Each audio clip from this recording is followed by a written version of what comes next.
বাড়িতে তাণ্ডব চালানোর সময় সন্দেহ হয় স্থানীয়দের। বিপদ আঁচ করে একজন চম্পট দেয়, কিন্তু অন্যজন নিশ্চিন্তে লেপ মুড়ি দিয়ে ঘুমানোর ভান করছিল। তবে সেই বুদ্ধি কাজে লাগলো না। বাসিন্দাদের হাতেই ধরা পড়ে গেল চোর বাবাজি।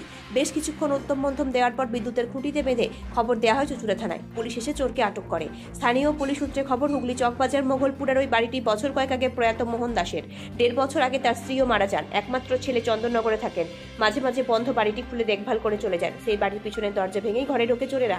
একতলা এবং দোতলা দুটি ঘরের সমস্ত কিছু লণ্ডভণ্ড করে। একটি আলমারির নিচে ফেলে লক ভাঙে। ওইসব কাণ্ডের সময় বিকট শব্দ প্রতিবেশীদের কানে পৌঁছায়।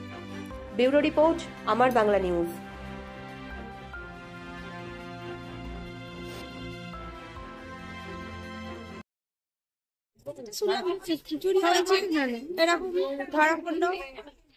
কজনকে ধরেছিল? কি দেখেছি আমি? চেনেন তাকে যে এসেছিল? কি বলবেন, এরকম কি বাড়িতে আগের দিয়েই ছিল এরা, মনে হচ্ছে ভিতরে ঢুকে? সেটাই বলতে পারবো না, আমরা তো এখানে পাড়ার নেই, আমরা ও পাড়ার আছি।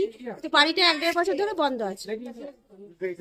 বাড়িতে মহিলাটা ছিল 1.5 বছর আগে মারা গেছে। তারপরে ওনার ছেলেটা ছিল, মাঝে মাঝে আসতো চলে যেত, থাকতো আর কেউ না বাড়িতে। শুনেছেন মানে যে চোর চুরি করতে এসেছিল সে বিছানায় কম্বল মুড়ি দিয়ে ঘুমোচ্ছিল? সেটাই বলতে পারবো না। বাড়ির ভেতরে কি নাম আপনার? এটা এটা দীর্ঘদিন ধরে বন্ধ রয়েছে বাড়িটা। যে মোহনদা বলে একজন থাকতেন, তার ওয়াইফ আর তিনি মারা গেছেন। মোহন দাস? হ্যাঁ। তা ওর ছেলে এখন চন্দননগরে মামার বাড়িতে থাকে। তা মাঝে মাঝে আসে, দরজা খুললে একটু দেখলো চলে যায়। তা দীর্ঘদিন ধরে এরা ফলো রেখেছিল যে বাড়িটা বন্ধ আছে।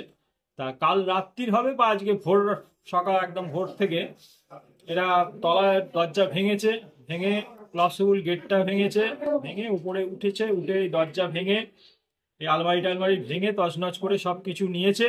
নিয়ে একজন পালিয়ে গেছে আর একজন পালাতে পারেনি। সে এই ঘরে বন্ধ করে, নিজেকে বন্ধ করে এখানে আলমারি এর তলায়, কম্বলের তলায় লুকিয়ে শুয়েছিল। আমরা এখান থেকে ওকে রেস্কিউ করি।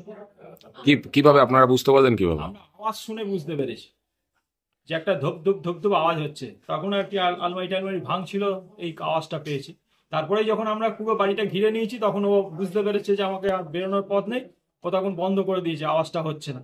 তখন আমরা পুরো বাড়িতে ভেতরে ঢুকে খুঁজেও পাচ্ছিলাম না। তারপরে এখানে এই ঘরে এসে পাই। লাস্ট ওর ছেলে মোটামুটি কতদিন আগে এসেছিল? ছেলে এর মধ্যে আমার সঙ্গে দেখতে পাইনি আমি, তবে পাড়ার লোক বলছে মাসখানেক আগে এসছে। মানে আজ কাল রাতেই এসছে কি করে বুঝছেন? মানে দুদিন আগেও তো ওরা থাকতে পারে ঘরের মধ্যে। সেটা হতে পারে মেবি, কিন্তু আওয়াজটা পেয়েছি আজকেই আমরা সকালে।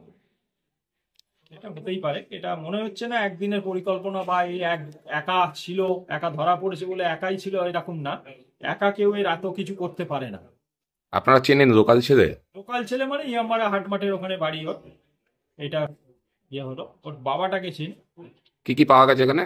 এখানে কিছু টাকা, সোনা গয়না কিছু। ঠিক আছে, পুলিশ এসছে? হ্যাঁ। আপনারা অভিযোগ জানাবেন? ওর ছেলেকে জানিয়েছেন? ছেলেটা এখনো জানানো, আর ওনার ফোন নাম্বারটা পাইনি, জানানোর চেষ্টা চলছে, জানিয়ে দিচ্ছে। কি নাম আপনার দাদা? আমার নাম প্রিয়ব্রত সাধু। সাধু? ছেলের নামটা বলবেন ওর? মোহন বাবুর? ছেলের নামটা আমার